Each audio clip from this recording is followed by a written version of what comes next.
Ladies and gentlemen, good day and welcome to the Aelea Commodities Ltd H2 FY’25 earnings conference call hosted by Ackmill Strategic Advisors. As a reminder, all participant lines will be in the listen-only mode, and there will be an opportunity for you to ask questions after the presentation concludes. Should you need assistance during the conference call, please signal an operator by pressing star, then 0 on your touchtone phone. I now hand the conference over to Mr. Sahil Patil from Ackmill Strategic Advisors. Thank you, and over to you, Mr. Sahil. Good afternoon and thank you. On behalf of Ackmill Strategic Advisors, I welcome you all to the conference call of Aelea Commodities Ltd. From the management side, we have with us Mr. Josefa S. Javdawala, Chairman and Managing Director, Mr. Ashok Patel, CFO and Whole-Time Director, Mr. Satyanarayan Patro, Whole-Time Director, Ms. Divyani Vekiria, Company Secretary. Now I hand over the call to Mr. Josefa. Over to you, sir. Good afternoon and thank you all of you for joining us today. It's a pleasure to share the progress and strategic directions of Aelea Commodities, a company at forefront of India agri-value chain transformation specializing in cashew processing, international agri-trade and allied commodities. Let me start with the industrial landscape and opportunity that we have. The global cashew market is witnessing sustained growth, driven by rising health consciousness, increasing demand for plant-based nutrition, and a strong consumption trends across the food and snack segments. India remains leading consumer and processor, yet the country depends heavily on the raw cashew nuts imported primarily from Africa. This creates a robust cross-border trade ecosystem with significant economic importance. Simultaneously, value-added processing, quality assurance, supply chain control are becoming key differentiators, opening up new opportunities in premium B2B segments, private labels, exports, and FMCG tie-ups. Aelea is strategically positioned to capture this opportunity. At Aelea, we are uniquely positioned to capitalize on this shift. Our strength lies in a fully integrated processing facility at Surat, which is additionally increased with 109,000 square feet. We now, as we speak, operate at 140 metric tons a day, and it is scalable infrastructure and a modern technology. Strong backward integration through direct ASEAN sourcing from the African origins, as well as forward integration in value-added products, is a key strategy for us.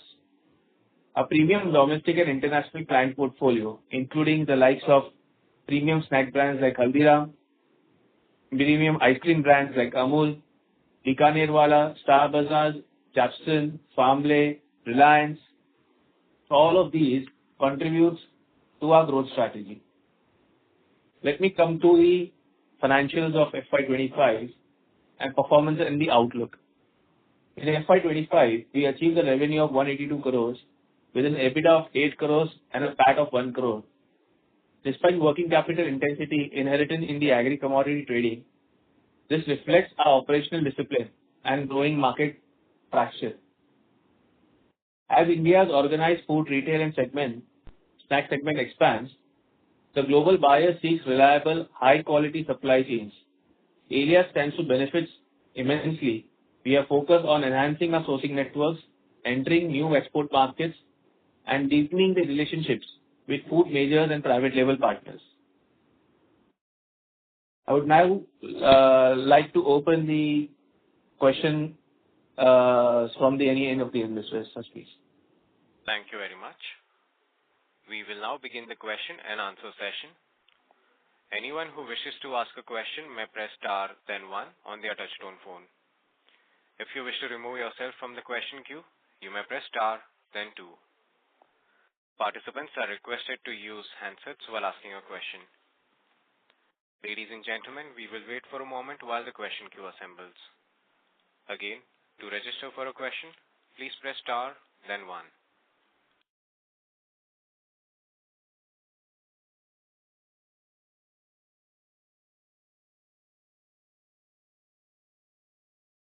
Our first question comes from the line of Prabal Jain from SM Holdings. Please go ahead. Hello. Hi. Am I audible? Yes. Yeah. Hi. Sir, first, I have a couple of questions. So first, I think you recently commissioned your 140 TPD total capacity. So if you can give us an idea of how you are planning to scale it up, what type of capacity utilization we can see in FY'26 and going ahead, and when can you reach the peak capacity, and are you sufficiently funded for working capital to reach that optimum capacity? Okay. Let me take your first question later and the later question first. So for your later question is working capital. Yes, we have aligned ourselves for the working capital requirements.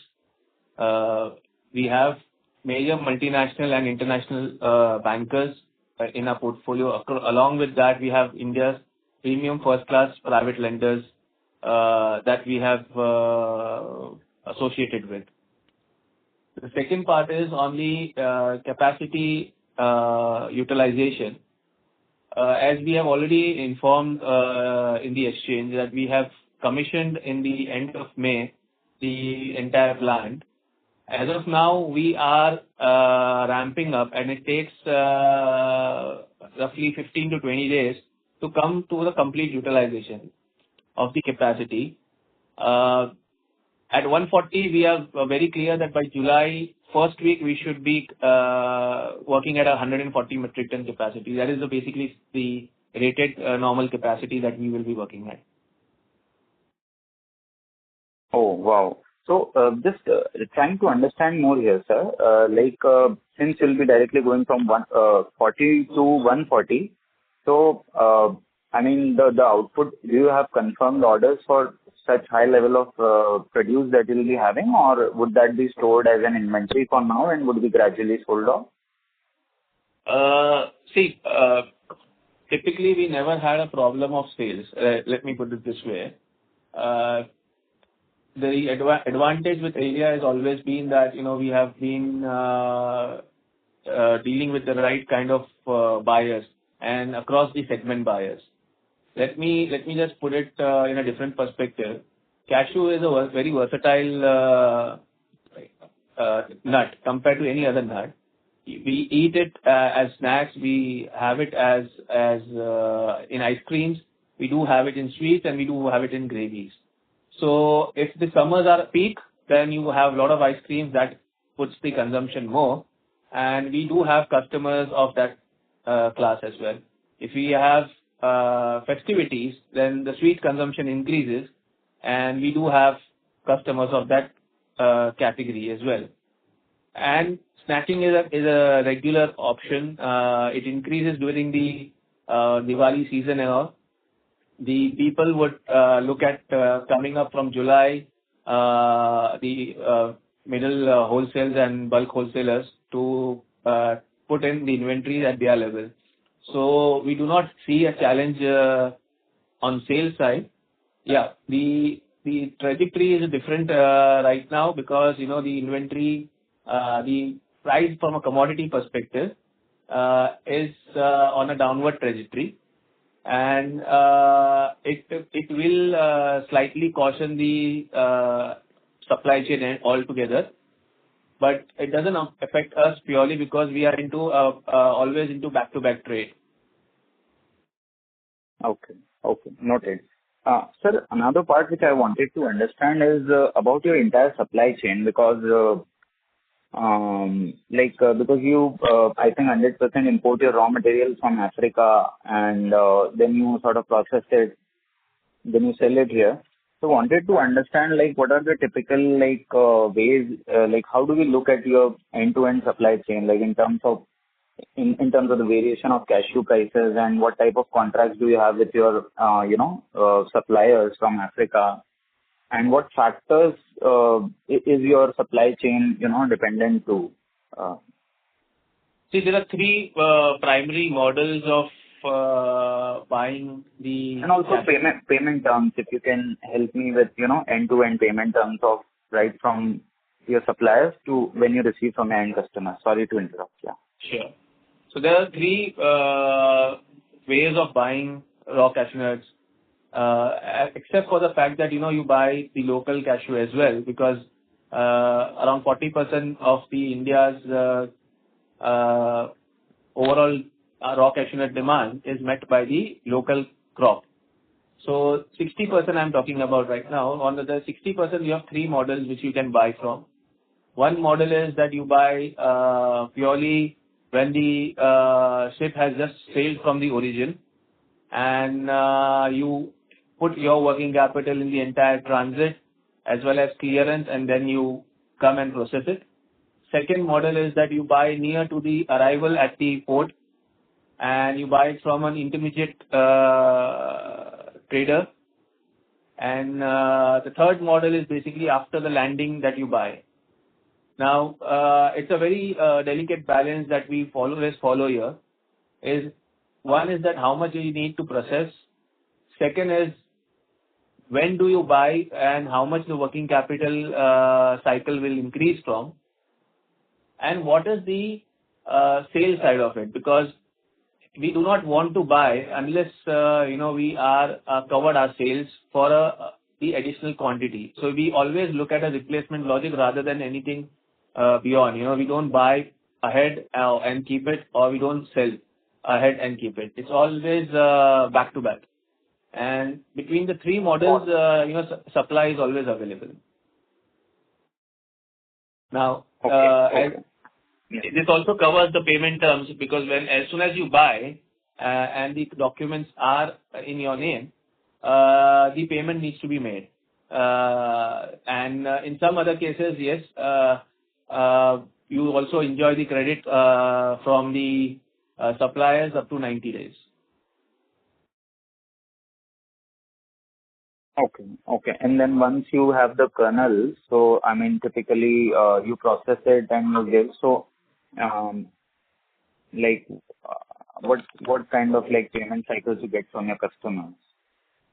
I'm talking about the, let's say, top 60-70% of the revenue. Again, see, the top 60-70% of our revenue comes from general trade, where there is no cash credit terms with them. It's a cash and carry model that we work with. When it comes to institution, the modern trade, and what you call as brands, typically, they have a credit period anywhere between 3 days to 10 days to up to 30 days as well. 30 days is the maximum, as I understand. Yes. Also, sir, if I look at your financials right now, so typically in this H2, I think the cost of materials, as in your raw materials, I think you must have stocked up a lot owing to the coming huge capacity expansion that you did. So, is it fair to assume that for H1 FY'26, you are adequately stocked in terms of your raw material? So as of March 25, we were not adequately stocked because we had just started increasing our inventory. The inventory level is right now at 50% of what we desire. This is the time when we really buy inventory to the level that we need as a base inventory. What we call as a base inventory is what we need. So that will still continue to increase the base inventory. And then anything beyond that, we will keep buying on a replacement logic. Okay, but sir, what I'm trying to understand is, if I compare last 3 half-yearly trends of yours, you're ballpark doing 85 to 90 crores of top line on a raw material of approximately 30 crores you did for last, FY'24. 33 crores, but now it has jumped to 77 crores, and that has yielded you a top line of 95 crores. No, so there is a difference between a top line and the balance sheet number. Balance sheet number is always on date, and a top line is for the entire year. I'm looking at your income statement only. So, in other words, my question is, why did we face the margin pressure this half yearly? Because So if you can throw some light on that, why did you I'll face the huge margin pressure? I'll give you a different way. Okay. If you keep it as a business as usual, then we would have never gone for such kind of an inventory. What has happened between the last few months of the financial year is that we have now started building up inventory for the revised capacity. The revised capacity is more than 3x of the old capacity. Now, if you multiply any number of inventory with the 3.5x, then you will probably get the answer. So that is what I'm asking, sir. So let's say you have pre-stocked the raw material, right? Yeah. You have pre-stocked the raw material in hope of a bigger price. But what I'm saying is that you have recorded all of it in your P&L in the half year, in the category cost of material consumed. But for that proportionate, the revenue has not been recognized. No. Cost of material consumed has nothing to do with the inventory in the balance sheet. Cost of material consumed has gone up. That is because of the reason that, the price at which the material is coming right now is on a higher side compared to the last year. Okay. I think I'll come back on this front. Another question, sir, I wanted to check was that whatever that biofuels and all those kind of products you are developing, that will be totally produced from the waste of this cashew processing, right? Yes. Okay. Yeah, you're right. So that CNSL product, that capacity, is that live or is that something that we'll be looking up in FY'26? So, as we last said, we are looking at something, the phase 1 is completed, which is basically enhancing the processing capacity of the cashew. The phase 2 is basically to come up with the oil capacity. The oil capacity, because of the delay that we had in the first phase 1, we are now faced with rains, and we would be starting it post rains.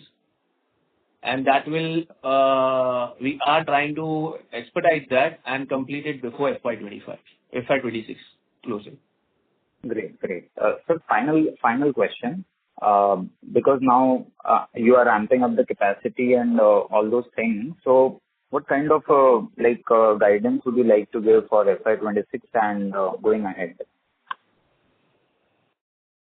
See, it's a very simple way. Again, from a top line perspective, it's not under our control because the price of a commodity is never that you can predict with. Be very honest about.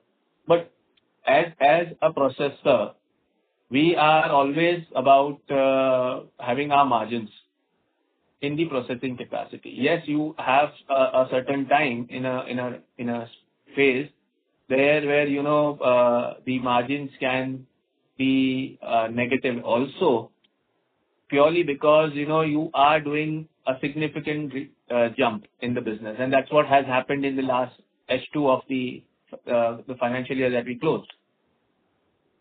So okay, your raw material side, is it? Yeah. So what we are looking at is in somewhere starting July to ensuring that the capacity is completely utilized, and we continue to enjoy on the standardized rate roughly 12 to 13% margins. That's what you have seen in FY'24. Okay, great. So in this part, okay, fine. So now you are ramping up the capacity and you are at a working capital intensive kind of a setup, and I see you'll also be expanding this biofuels kind of a setup. So are you looking at any fundraise in FY'26 in the near term? If yes, what kind of fundraise are you planning? Like equity, debt? No, we do not see any fundraise requirements. Honestly, from an equity perspective, the company is well funded. From a debt perspective, again, we have already planned for FY'26 and we have already aligned ourselves from that perspective. See, we are in a very different trajectory. We can let's say compare it with a sprinter and a marathon runner. Today we want to run a marathon. We do not want to do a sprint. Now, do we have a completely integrated company that processes cashews, does the oil, does the additional products? Answer is in negative in India. And that takes time from a lender's perspective also to really understand and come to the business, let alone the investors or equity shareholders as well. So we are taking that step, and as I said, like we need to first complete the phase 1, run the phase 1, show that performance, go to the phase 2, show that performance, and then go to the phase 3. So that is how we are planning it. Okay. Great. So all the best. I'll come back with you. Yeah. Thank you. Thank you. Participants, you may press star then 1 to ask a question. Our next question comes from the line of Hemal Shah from Blue Rock Investment. Please go ahead. Hi, sir. This is Hemang Shah, sir. Sir, my first question is that for how many days the facility will be operating on a yearly basis? So on a standard, we take roughly 240 days in our calculations. You have 62 days of Sundays that we do not operate at, and then the rest of the things is taken as annual holidays, or rather official holidays and the holidays that typically goes out. Okay, sir. So seeing that you will be working for 250 days and seeing with your margins at 12 to 30%, so according to my calculation, so on the yearly basis, can we achieve the operating profit of around 65 to 70 crores? Am I right on this, sir? See, I'll not try to give you a number on the profitability, but yeah, your calculations are based on the pricing is more or less in the right direction. Okay, got it, sir. Thank you very much, sir. Thank you. A reminder to all the participants, you may press star then 1 to ask a question. The next question comes from Manish Bhatia, an investor. Please go ahead. Hi, sir. Am I audible? Yeah, Manish. Please go ahead. Sir, I attended one of your presentations with the Tiger Assets, where you explained about your business. The expectation for this year was somewhere around 20 crore rupees profit. Yes. And I know things have changed. So I would like to know what has changed that from a profit that we were expecting for 20 crores for the whole year, we have not been able to, even achieve 50% of that. So can you please explain what went, against the wind, or what exactly happened during that time? Right. So see, the number that we are talking about is on the projection side was basis the fact that we would be able to complete our expansion within the month of December 24. Yes. We were significantly delayed due to certain approvals required from the government departments, and that delay has delayed the project, and we completed in 2 phases. The phase 1, which is basically after the shell kernels, which was completed in the first week of February, and the phase 2, which was completed by the end of May 25. Now, that is the big differentiator, purely because, the numbers that the profits that we were supposed to get for the last 4 months has never come in. Okay. Second part of this is that because there was a gap between these 2 phases, we had to run the part plant on the intermediate product, which is called the shell kernels, which is typically the skin cashew that we know, and we get it from the market. That at our capacity, you can't find a lot of people that can service you. In fact, with all multiple people that we were able to gather, we still could not rather completely utilize the part facility that was available, even up to 50% capacity. So you can imagine that, the kind of scale that we have now. It also adds to the fact that the cost of these small players are significantly high compared to what cost at which we operate, and that squeezes the margins at our levels. So it's about, you can't have the people sitting idle. You have to utilize it, and that's the reason why, because this is a big gap. It's an exceptional thing which has happened, unfortunately. Okay. So, are we expecting any pressure on the margins in the coming half year as well, or we are good to go from this half year onwards? We do not expect anything significantly different from what we have been telling you right now. Oh, got it. Thank you. That's all from my side. Okay. Thank you. The next question comes from the line of Varun Agarwal from Networthy Financial Services. Please go ahead. Hi, thanks for the opportunity. So based on the capacities that we just discussed, if everything goes well, 9 months if we operate at 140 metric tons capacity, for the full year, can we do a volume of about 27,000 metric tons? Yeah, you have calculated rightly. Okay. And as of now, post the fluctuation in the raw material prices, as of now, approximately how much is the realization per metric ton? Right now, we just started with the full capacity, so Right. it's too early to say. It's just 10 days, less than 10 days that we have started with the full capacity. But we do not see any difference between what we were making before and now. It will be on a positive side, but I don't see adverse stuff. No, I'm not linked to the capacity utilization. In general, what is the realization per metric ton as of now? So everybody will have a different realization. Okay. For us, if you really see, there are, let me categorize it in 3 sections of the market right now. Okay. From March, April, and May, the lower section, basically of the processors, which is less than 10 tons per day capacity, a majority of them have shut down and closed the business for the last 3 months. They are expected to continue this way for the month of June also. It is purely because the trend of the inventory is on the downward side and the margins are under pressure for them because their cost of production is high. The second category, which is basically around 10 tons to, let's say, around 40-50 tons kind of a capacity, for them, they are running around break even and they are still running. But anybody who is above 50 tons is running profitably. Okay.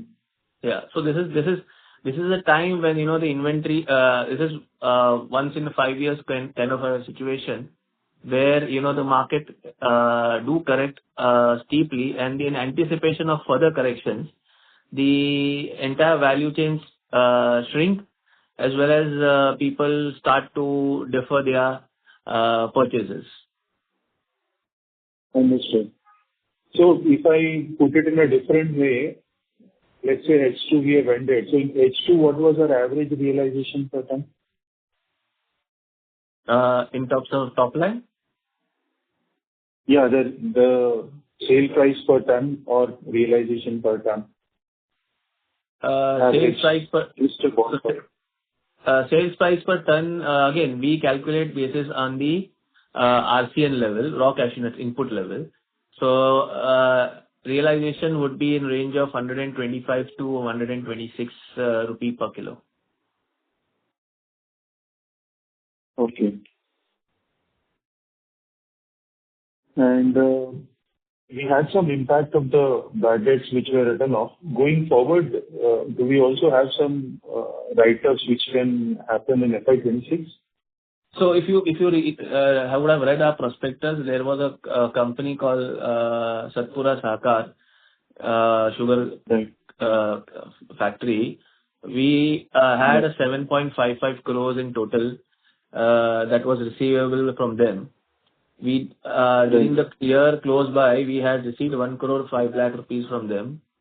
But since it took that year and we moved forward, at the closure, till the closure, we could not recover the money. As a prudent norm, we took ourselves saying that, okay, let's take a provision on that amount. No, I'm asking whether we plan to create any further provision this year also.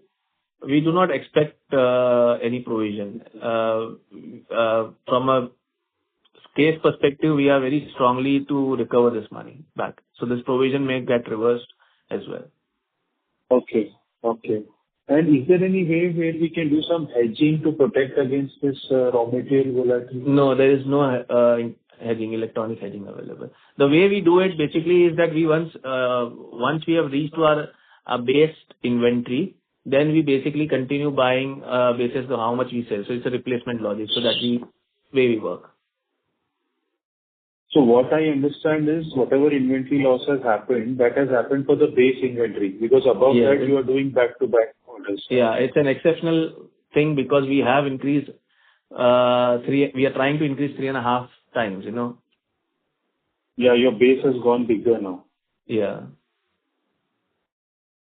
And I've understood the debtors part. Going forward, how much is that base inventory which you want to maintain?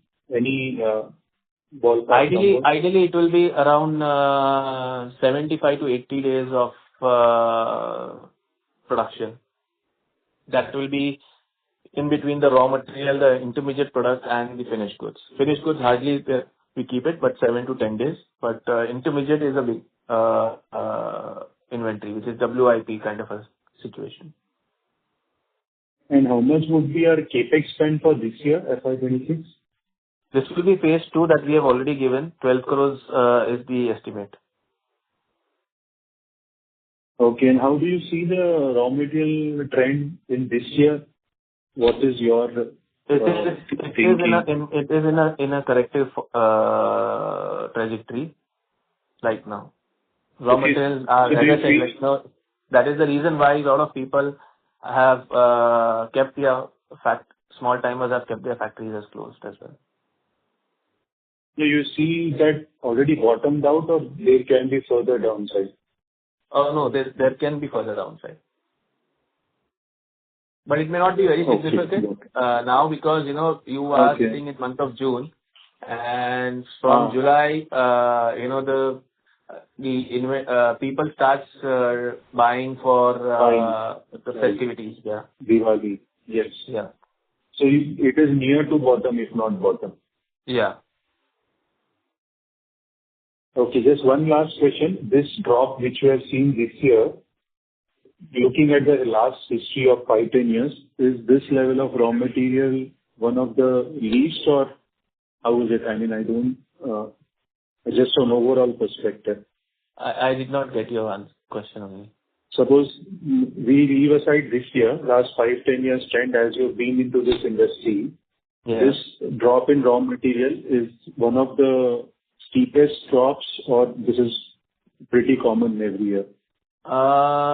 No, it happens. See, every 5 years you will have something, and it is very common for a lot of commodities, be it any food commodity, or rather than forget about any food commodity, but be it any metal or any stuff.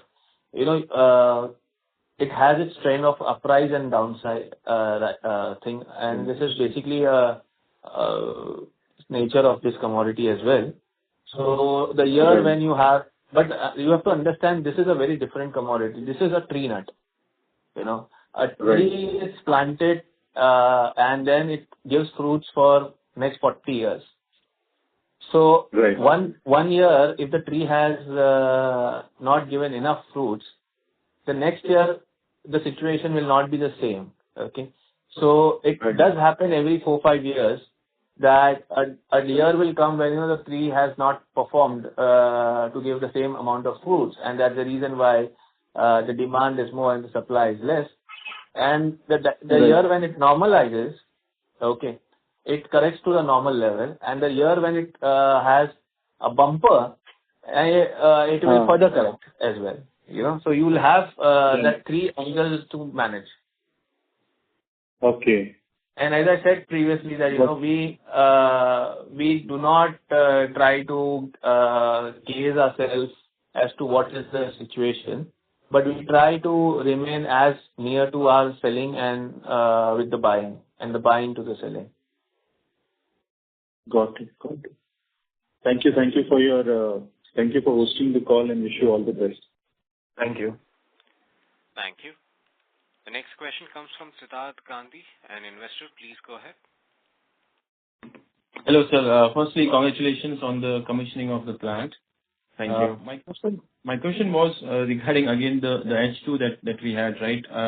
So the capacity expansion happened completed now in May, isn't it? Yes. So so how were the gross margins impacted? Because I believe we would do like either the hedging, or we would have like pass through mechanisms in place. So aren't we, let's say, hedge because of the commodity prices fall or increase? Is that not in case? So I'll tell you what. There are two ways of expansion. One is that basically we have a extension unit. So basically saying that you had a 40 metric ton one line, and you now have an entire 100 metric ton new line. There's one way of doing that. The other way of doing that is basically having an amalgamated expansion, which basically says you have changes done in the entire unit and they synchronize each cells. So you have completely 140 metric ton one line which is doing an action up till a certain level, and then you have another section which is doing the activities from the next level. We went for an amalgamated approach purely from a longer term perspective because we wanted to get into value added products and etc. And in that situation, we were delayed. Now the delay happened in two stages. The later part of the processing got completed in the month of February, and the initial part of the processing, which is the cooking and etc., got completed very recently.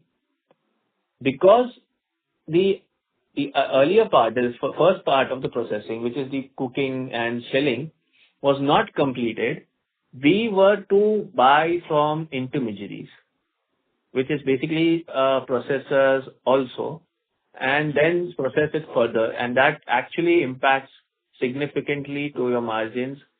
Further that, the scale, that size at which we operate, we could not get even processors to provide us with the intermediate product because, you are a very significant scale that we operate at.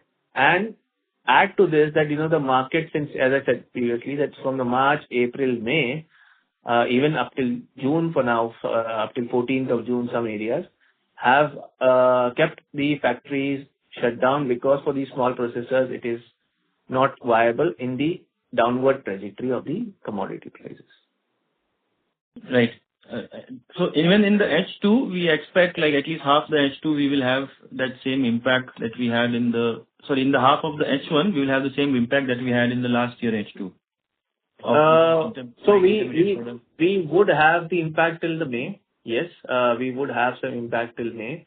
But now that we have complete processing available to us, we are in our own trajectory. We don't need to really depend on the intermediaries for now. Got it. Just to sum up, so basically because we had to rely on someone else, we had to incur this additional cost, and now yes. The problem seems to have solved. Okay. Yes. And sir, one more question. What was the sales price per ton for the first half of 2024?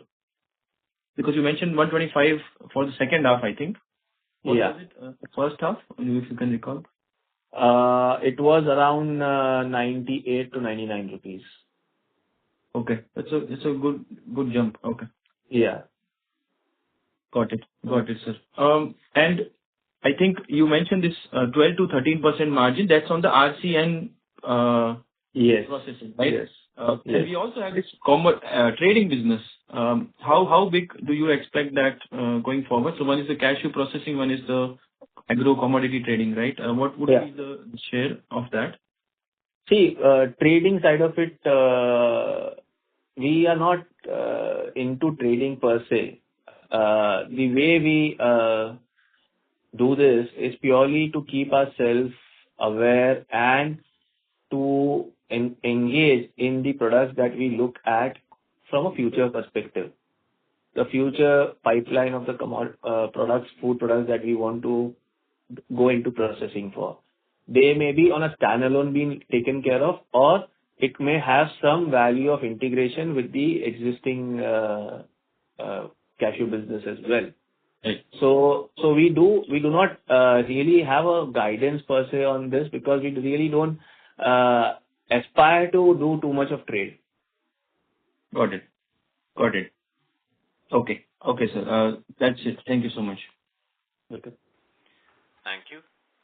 Your next follow-up question comes from Prabal Jain from SM Holdings. Please go ahead. Yeah. Hi, sir. Hi, Prabal. I'm audible? Yeah. Yes. So, sir, I wanted to understand your plans regarding the non-cashew vertical of yours. Like, cashew is fine, you have a good capacity, you'll start doing the work ramping up. But what about that? The other vertical, you plan on introducing some innovative biofuels, right? Yes. As I already said before in the call, that we intend to post this rains, we intend to start the construction of phase 2. We want to expedite this and try to close it in the financial year FY'26 itself. Post the phase 2 is completed, then we will go for the phase 3. So phase 3 is the phase for which you recently purchased the land, I think 1 month back or so? Yes, that's right. Okay. And if you can throw some light on the kind of revenue potential we have from this biofuels, based on the kind of capacity you're putting in FY'26, how much contribution can we see? It won't. The value-added products will not be a very significant increase in the top line, but what it actually does is adds bottom line in a big way. This is a different, as I said previously, you have to basically look at as a sprint and a marathon, and then the same thing that I am trying to tell you right now is something which we need to make our lenders as well and understand that why when you integrate things is that your working capital cycle goes for a toss. Basically, your working capital cycle will increase because you are doing a job of otherwise 3 or 4 companies all together to make it more efficient for you. And that's the opportunity that we are looking at from a scale perspective. Just I want to reiterate the fact that, the 4 principles on which we work is that, we should be capital efficient, we should be logistically efficient, we should be deeper in the value chain, and we should have preferential access.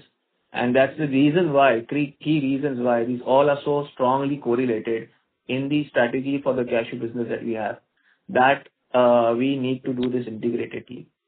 So the bottom line is big number in this case rather than the top line. Again, I would not like to give you a future looking statement, so I can just guide you through that.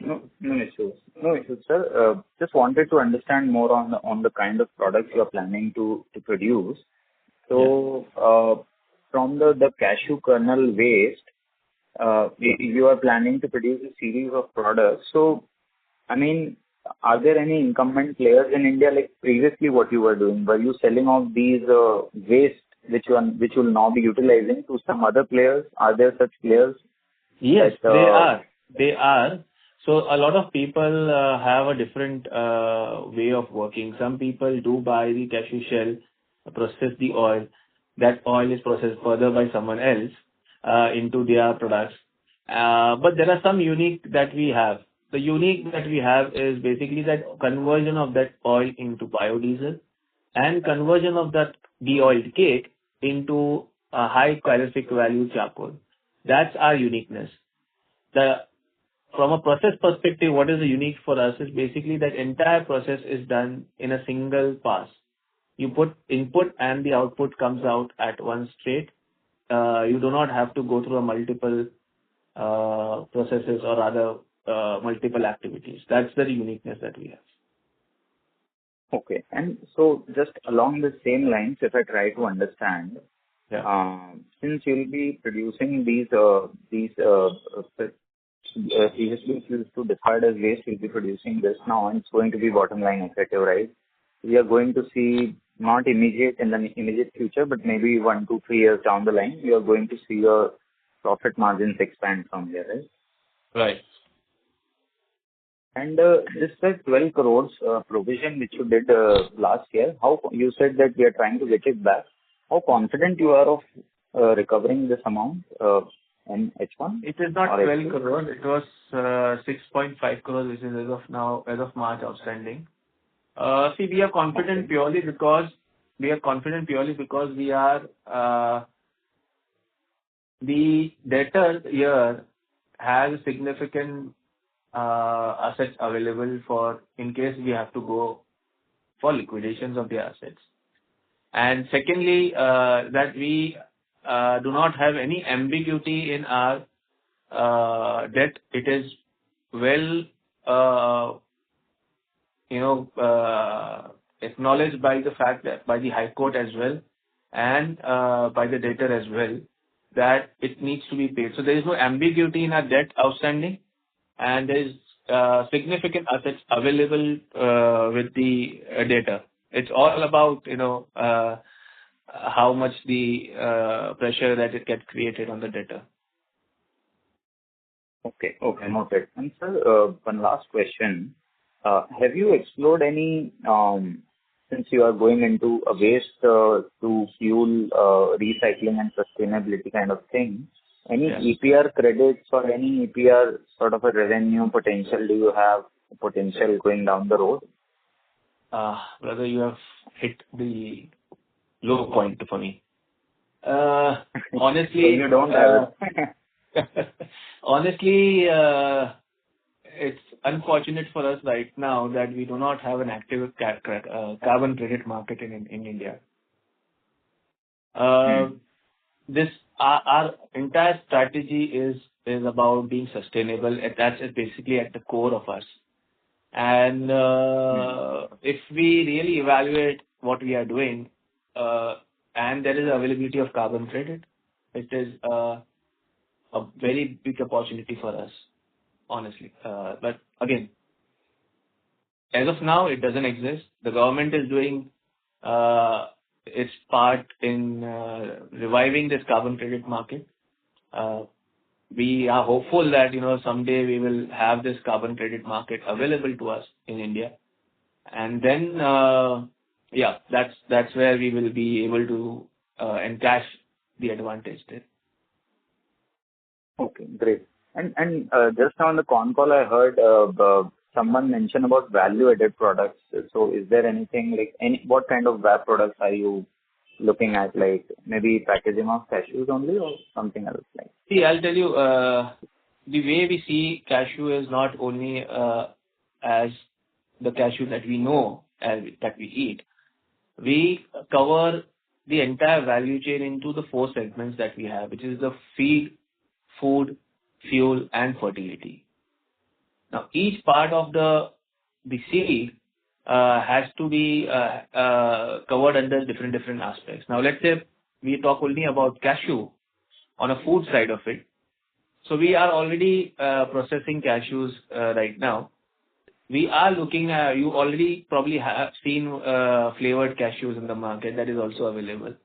But we are going for value-added products like a choco spread, like a kind of a milkmaid, which is all these products are basically vegan, and the vegan is increasingly the way people are consuming it, and making it more healthier as well.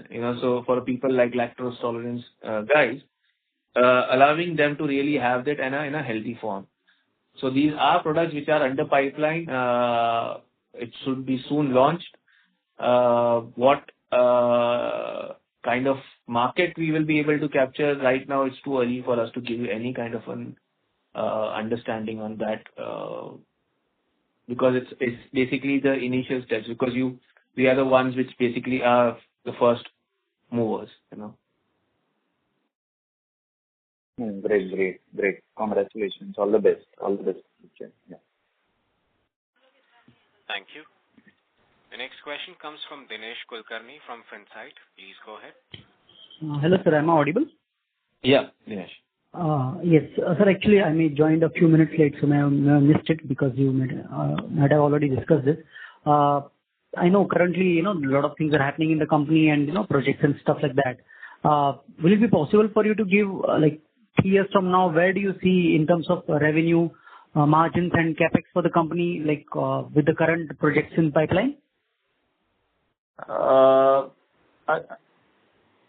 See, honestly, again, guidance is something which right now, or numbers is something which right now I would not like to give. But for next 3 years, our focus is not going to be beyond adding value-added activities. The phase 1, which we have already informed about, is commissioned. We are going to continue to process at phase 1. The year of FY'26 will be about completion of phase 2 of the project, which is about the first level of extraction of oil, and then the phase 3, which is about value added like biofuel and charcoal. So it will be 3 years. Our focus is not about making it too much of top line, but to be very healthy margin player. That is the key focus. Yeah. Because I see the reason for asking this question is, so if you compare it with last year and the current year, there is no revenue I can see from rice and other commodities, right? Agro commodities, it's literally zero. Yes. So definitely you have taken a diversion into the growth which you believe coming up in the next few years, right? So yes. How do we see, as an investor, to where the company will be? Say, what's your expectation from these new projects? Maybe you can give some. So I told you that the trading is about a future pipeline, and we see that from a continuous growth perspective. So, it's something beyond 3 years, for sure, that we look at all these commodities, food commodities again, that we would be entering into after we complete the cashew value chain.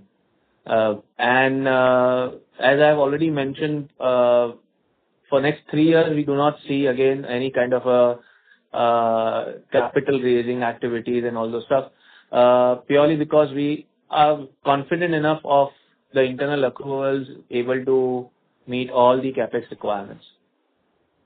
So answer your question, and again in a repetitive form, is that the trading activity is only about after the 3 years that we could say, okay, this is a product which the next value chain will be from.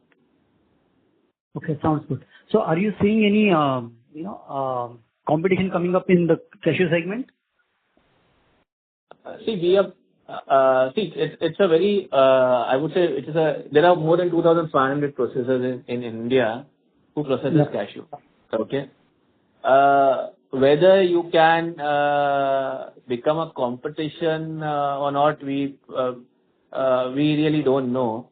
But we do have players who are in a range of 50 to even 140 metric tons capacity.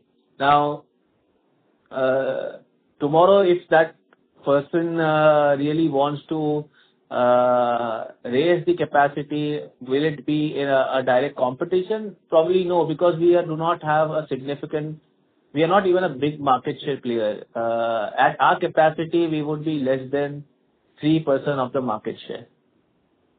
And if we really want to aspire, we basically rather increase our market share than getting into a competition mode. And again, each one will need to look at how really it competes. we look at a deeper value chain with innovative products and well research and developed value-added streams. So, as I said again, that if you have a deep margin, then probably you may end up playing the competition games as well. But again, I don't see that really happening because it has not happened for last 15, 20 years. We never know that it will never happen. Okay. So Yeah. That sounds great, sir. Thank you very much and all the best. thank you. Thank you. Our next question comes from the line of Sahil Raj from Samdarya Capital Ventures. Please go ahead. Yes, sir. Am I audible? Yeah. Sir, I wanted to ask whether the company and its officials have any internal discussions to maybe release quarterly updates or one-page surveys.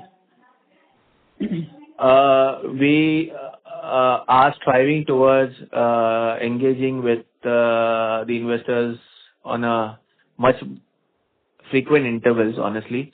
As of now, the quarterly updates is under consideration. We haven't finalized it.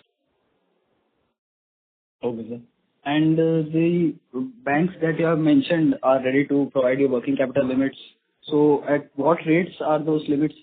Are those favorable to us than earlier times or maybe something in between? Yes. Yes, it is favorable, definitely, because, now, since last 1 year, we have been listed, we are well capitalized, we have significantly increased our assets. So definitely the bank appreciates that fact, and the rates are also favorable. Anything on the current limits, working capital limits that the banks have sanctioned? It is sufficient enough for us to look at FY'26 entire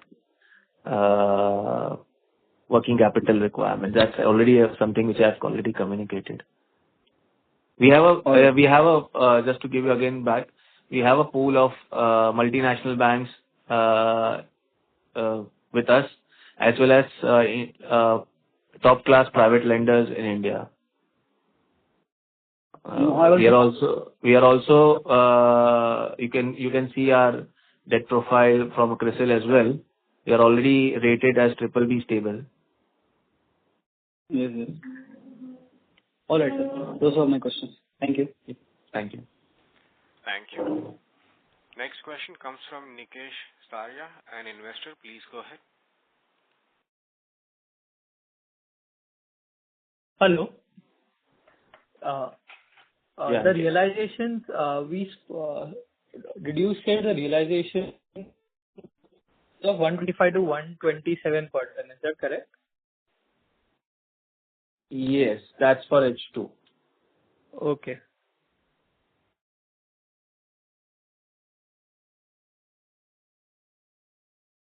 Nikesh, do you have any further questions? Yeah, I'm speaking. Yes, Yes, sir. assuming the level, and I know you don't want to speak. I'm really sorry to interrupt. And Yeah. sir, we were losing your audio. Could you please repeat your question?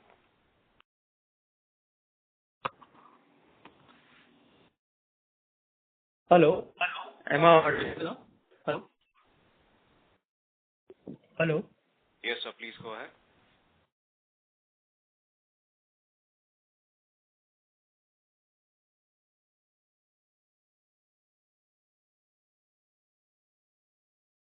Nikesh, sir, we are not able to hear you. Hello.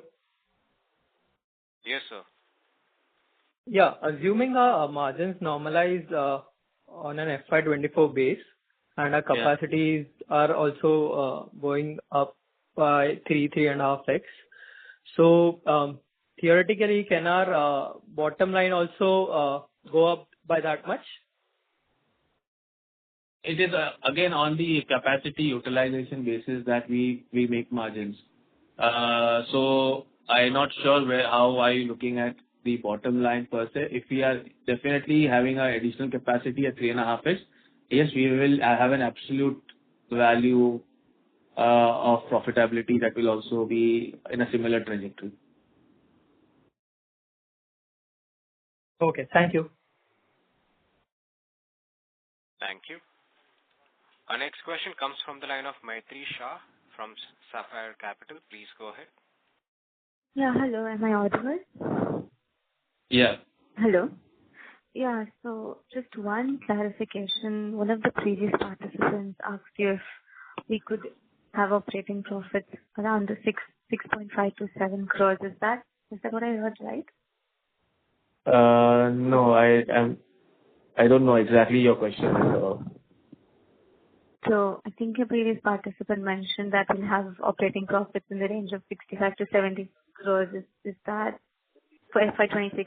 Could we take that assumption? See, again, I'll not like to comment on that number per se, but the trajectory as he's worked out is right, because he worked out the top line as well as on the percentage basis the bottom line. So the trajectory is on the right levels. Okay, and our trading business will have around the same contribution to the revenue, or will it go a bit lower from now? No, percentage-wise, it won't be the same. We do not intend to really do trading activity. It is, as I said again, it is only from to be engaged in the activities where we are in future looking to enter into the food processing side of it. Mm-hmm. Okay. So it'll go down to maybe like a 10 to 15% for a second. Yes. Oh, okay. That is it from my side. Thank you. Thank you. Thank you. Ladies and gentlemen, we'll take that as the last question for today. I now hand the conference over to Mr. Sahil Patil for closing comments. Thank you everyone for joining the conference call of Aelea Commodities Ltd. If you have any queries, please feel free to write to us at info@acmeladvisors.com. Once again, thank you all for joining the call. Thank you. On behalf of Acmel Strategic Advisors, that concludes this conference. Thank you for joining us. You may now disconnect your lines. Thank you.